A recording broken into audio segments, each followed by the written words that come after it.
Welcome. And thank you to the Nebraska City Police Department for honoring one of its own, Patrolman Gary R. White, who lost his life in the line of duty 43 years ago to the date, July 9th.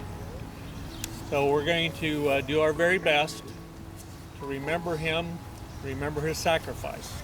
My name is Jim Meyer, and I'm the director of the All-Volunteer Honor and Remember Nebraska chapter. And very pleased to be back in Nebraska City, because some of you were aware and were involved in 2 years ago Nebraska's Run for the Fallen that started in California and ended in Arlington Cemetery and had its middle of the day, June 6th, the anniversary of D-Day, right here that evening. So a pretty special day, and what a nice community you folks have. So thank you all. Thank you. John, opening prayer.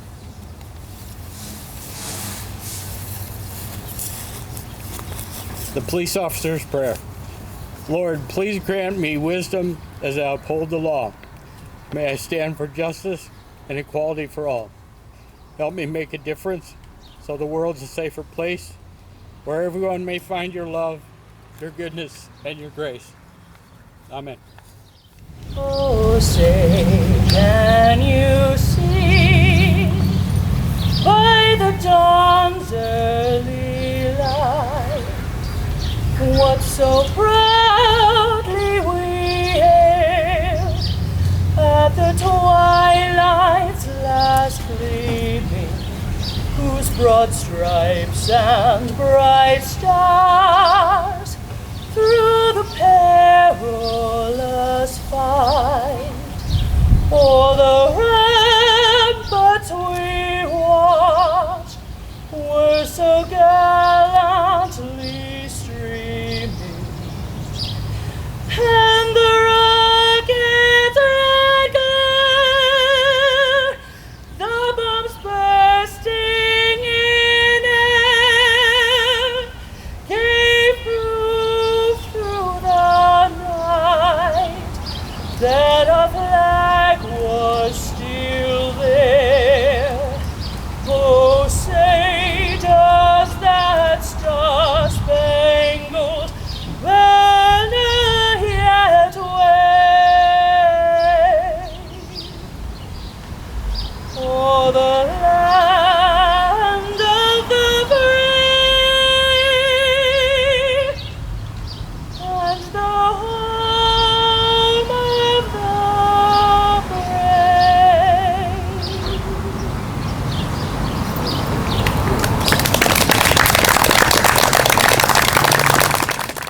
The Honor and Remember organization was formed in 2008. It was formed as a result of a soldier named George Lutz II, family and friend called him Tony, who was shot by a sniper and killed in Fallujah, Iraq. As family, like all families do, when they hear of the death of a loved one, especially such a young, unsudden death, knowing, of course, he was in harm's way, they were in a fog. They mourned, figured out how to take steps forward. Nonetheless, the father, George Lutz, expected to find a symbol that represented an individual fallen soldier. He did not find that as he met more Gold Star family members. So he formed the nonprofit out of Virginia, Honor and Remember, Inc. And he created what is called the Honor and Remember flag. As the flag got more prominently known, families of fallen first responders began to ask George if they could use the flag to honor their fallen. As much as George wanted to say yes to that, he knew the symbolism did not properly reflect it.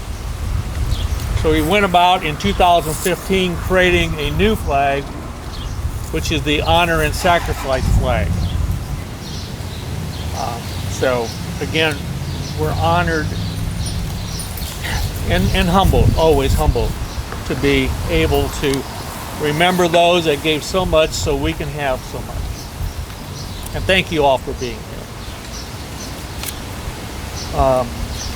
Just a few words about just a little bit of the background about Patrolman White, and then his partner who was with him the night of the shooting will speak about that event. Gary was born May 28, 1953 in St. Joseph, Missouri. Parents' names were Robert and Mamie White. 4 brothers, Kenneth, Norman, and Russell. Those 5 are deceased. He was a member of the Pattee Park Baptist Church.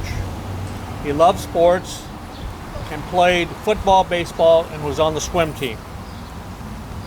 He was sworn in July 1st, 1977 as a member of the Nebraska City Police Department. Let's welcome Pete Rischel to speak. I want to tell you a little bit about the morning of the shooting. Kevin Kreifels went to work at 6 p.m. on July 8th. Gary went to work at 8 p.m. I came in at 10 o'clock. Okay, so Gary rode with Kevin for the first part of his shift. When Kevin went home, then Gary got in with me. It was, 2 o'clock in the morning. So from 2 to 4, we were going to be together. And we wrote 1 ticket that night. We did whatever the other things were that we did. And so about 3 o'clock, we came to the police department. We were over here then. Went into the PD, we had to do our report, we had to get the ticket noted, put the papers under the door for the chief so he'd get it on Monday morning. And we're getting ready to leave. I mean, I think we were pretty much done. And we get a phone call from the sheriff's office. They said, there's somebody at the back door that wants to talk to you. And all right. So we come outside. They had the phone on the door, and Steve Gruber was out there. And he said that Bob Beers was out driving around looking for his wife, and he had beat her up earlier, and he wanted us to get him calmed down, do whatever we could with him, and just so he wouldn't do anything to his wife. All right, so that's fine. So we come out, we're walking to the car. The car was parked about where that red vehicle is over there in the alley. That's about where we were. And we go out, we get in the car, and Gruber says, there he is, that's Beers. He's driving through in the pickup. And we look, and he drove out of the alley. And I told Gary, I says, let's get in, we'll talk to him, we'll send him home. She can file charges on Monday. Now, right or wrong, that's what the plan was. Gary and I agreed to that. And so we get in the car, I started it up, and the pickup made a U-turn on the street, came back into the alley, and he parked right behind us. Well, let's get out, we'll talk to him. So we get out, we start walking back towards the pickup, and I was probably from about 15 feet away. He gets out of his pickup, he's got a 20 gauge shotgun, and I see him raising the barrel. So I drew on him, and I'm coming up, and the first shot came right through there. I didn't have a vest on because, this time of year it's hot, humid. I mean, they're really uncomfortable. And I would encourage anybody to wear those just because of what happened that night. Now, I can't tell you got to do that because I didn't. I mean, I don't set a very good example, but I would tell you that you should have that on. I drew, he fired, I got hit, I fell on the ground, and I got the radio out. 1018, 1089, we're in the alley behind the police department.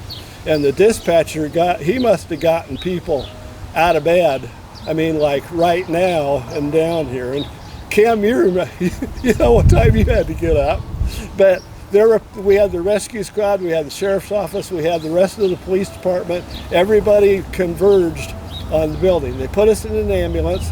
They took Gary first up to the hospital. I was in the second ambulance. We went to the hospital, and I'm laying there. They got me off the gurney. They put me on a table or bed or whatever it was. And the doctor comes in and says, "Get him to Omaha now." We just got here. What are we leaving for already? So they load me up on the gurney. They take me out to the ambulance. We get in the ambulance, and our ambulance pilot that flew from here to Omaha in 30 minutes, we went 50 miles in 30 minutes. So we get to the hospital up there, and John Lant was in the ambulance with me, and he told me, just close your eyes, get some rest, it's gonna be okay. And I knew if I fell asleep, I'd never wake up, and I tried to stay awake. And I remember getting to the hospital in Omaha. They wheeled me in. The doctor that worked on me was Dr. Lewis Hanisch. And he told me when he came into the operating room, he didn't think I was going to live before he started working on me. He worked for 6 hours trying to save my life. I lost my right kidney, my gallbladder, part of my liver, and the tip of my thumb. But everything was okay. This was on Saturday morning. Okay, the rest of Saturday is blank. I have no idea what went on Saturday. Sunday, I have no idea. Monday morning, the nurse comes in. She says, "We're taking you over to St. Joe's Hospital because they've got dialysis machine there. They're going to hook you up to dialysis." And I thought, well, what that means, but that's okay. Well, you know, whatever we got to do. So Monday morning, they take me over to St. Joe's. Tuesday, kind of a blur. Wednesday, I knew people would come in. They'd come in, they'd visit, you know, they'd talk. And I got to see a few people. They let them in for 2 or 3 minutes because I was in intensive care. And then the nurse would come in and say, "Okay, you got to leave, he's got to rest." And so out they'd go. And I didn't get visitors for very long. Okay, Wednesday night, I'm asleep. I wake up and walking into the room, and I'm telling you, as sure as I'm standing here, Gary White walked into my room, and he said, "It's okay, everything's all right." And they had told me that he was alive, that he got hurt bad, but he was alive. And I thought, well, you know, he's just like some of the others that came up to see me, and I really didn't think anything about it.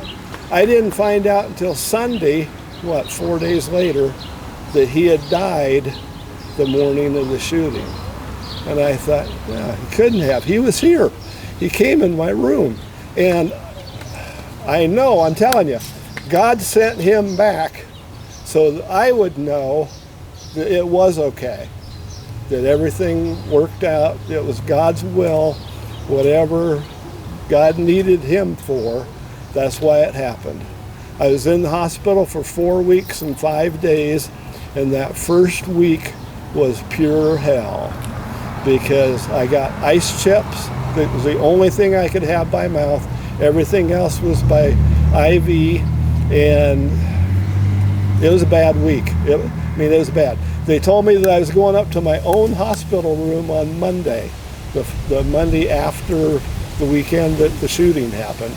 And that's when my brother had to tell me. He said, "You're going to have newspaper, you're going to have TV, you're going to see all this." And the Omaha World Herald has had a story almost every day about your progress. And I thought, well, what's the big deal about that? And he said, "You're going to find out Gary White died the morning of the shooting." And I thought, that can't be right. It can't be right. But it's just, my faith in God has been increased exponentially since then because I know that God sent him back so I wouldn't feel bad or I wouldn't be hurting because of survivor guilt. And I'm telling you, there isn't anything like that.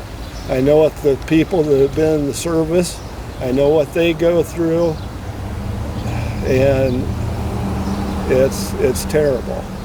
But I'm here. I can tell you that God lives because he sent Gary back to see me, and that's pretty much the story. Okay, that's all I have. Survivor guilt is a huge bad thing. The being here to tell you about it makes it good. I mean, I'm glad that they invited me down today, that I got to be here, and I think that's about all I have. Thanks, Pete. Thank you. I'll read to you the symbolism of the honor and sacrifice flag, but before I do that, it strikes me that Officer White and I were born in the same year. And I'm down here honoring him, and he's in heaven walking a beat, watching over us, and forever 24. God bless.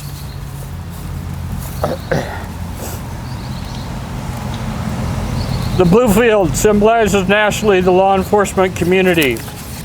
The purple field respectfully signifies mourning for a loss in the firefighter community. The white field recognizes the purity of heart within each individual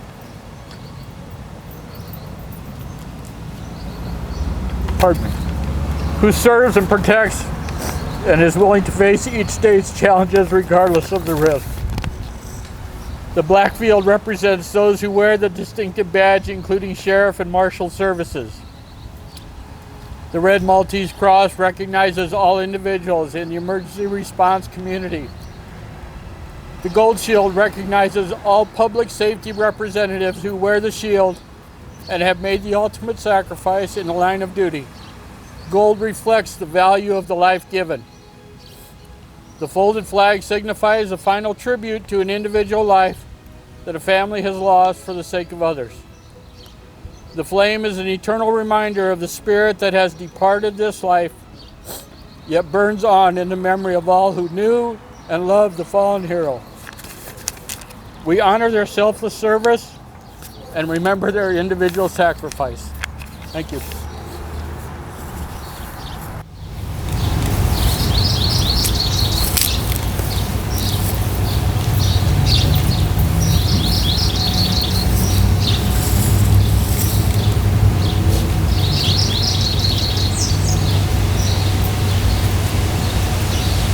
One of ours, right?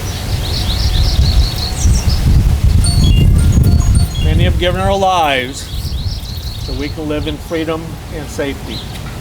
We ought never forget and remember them all.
Skyler never met his uncle. I would have to guess that through this whole process, you know him better. You had a chance to reflect on it. So let's all do this. Put your hand on your heart. And at the count of 3, open up your hand. Look at Skyler. And think of Gary. And say to Skyler, I'm sorry for your loss. 1, 2, 3. Sorry for your loss.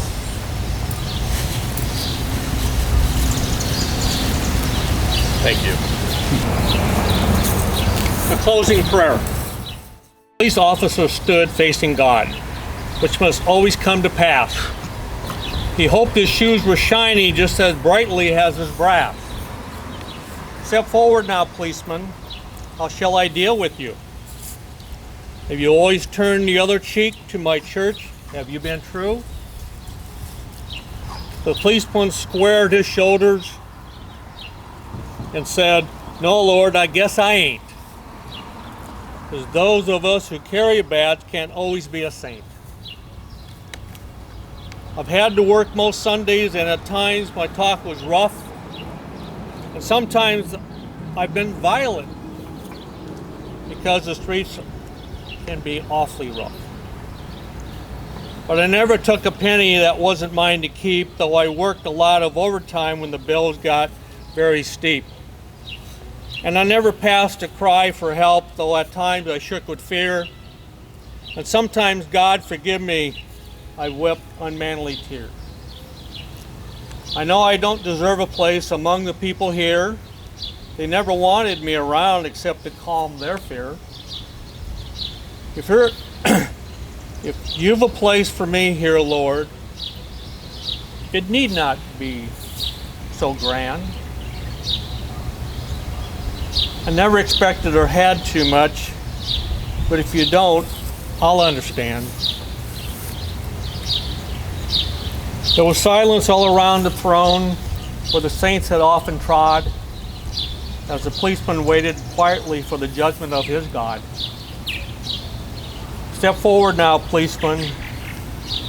You've borne your burden well. Come walk a beat on heaven's streets. You've done your time in hell.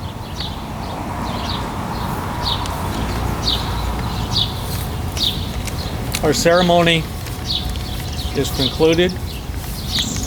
Thank you again very much for being here in Gary's honor.